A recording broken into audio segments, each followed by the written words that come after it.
Hi friends, நான் Lakshmi. Welcome back to my channel.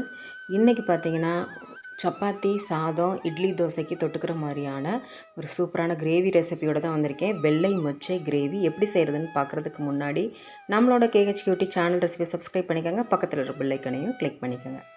First பார்த்திங்கன்னா இதுக்கு மிக்ஸி ஜார், இதுக்கான பேஸ்ட் ஃபஸ்ட்டு ரெடி பண்ணிக்கலாம்.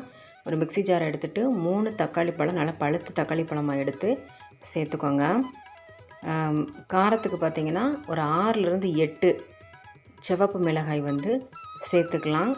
நம்ம வேறு எந்த காரப்பொடியும் சேர்க்க போகிறதில்ல, இந்த மிளகாய் தான் நமக்கு சேர்த்துக்கலாம்.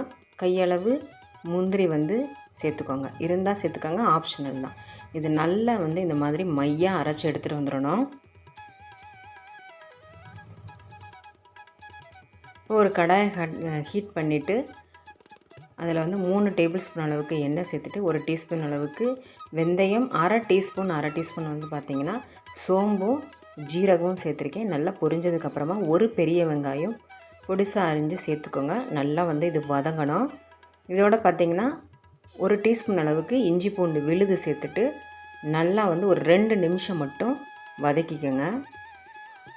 நல்லா வதங்கிடணும் வெங்காயம், அதனால் 2 நிமிஷம் வந்து கரெக்டாக இருக்கும். நல்லா வதக்கிங்க. மீடியம் ஃப்ளேம்லேயே வச்சு வதக்குங்க, ஹை ஃப்ளேம் வேணாம். மேலே இருக்கிறது வதங்கிடும், உள்ளே வந்து நறுச்சுன்னு இருக்க மாதிரி இருக்கும். அதனால் கொஞ்சம் மீடியம் ஃப்ளேம்லேயே வச்சு வதக்குங்க.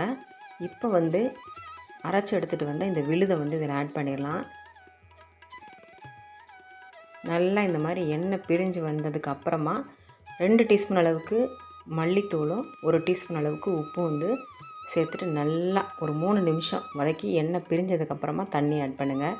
உங்களுக்கு எவ்வளோ கிரேவி அந்த பதம் வேணுன்றதை பார்த்து தண்ணி ஆட் பண்ணிக்கோங்க. கொஞ்சம் தண்ணியாக வேணும்னா தண்ணியாக, இல்லை கொஞ்சம் கெட்டியாக சப்பாத்திக்கு தொட்டுக்கிற மாதிரி இருக்குன்னா பார்த்து தண்ணி ஆட் பண்ணிக்கோங்க. இப்போ வேக வச்ச இந்த 100 கிராம் அளவுக்கு காஞ்ச மொச்சையும் சேர்த்து நல்லா கொதிக்க விட்டுட்டு அரை டீஸ்பூன் அளவுக்கு கரம் மசாலா சேர்த்துட்டு ஒரு 2 நிமிஷம் மட்டும் கொதிக்க விட்டுட்டு கொத்தமல்லி இலைகளை தூவிட்டு அடுப்பை ஆஃப் பண்ணிடலாம்.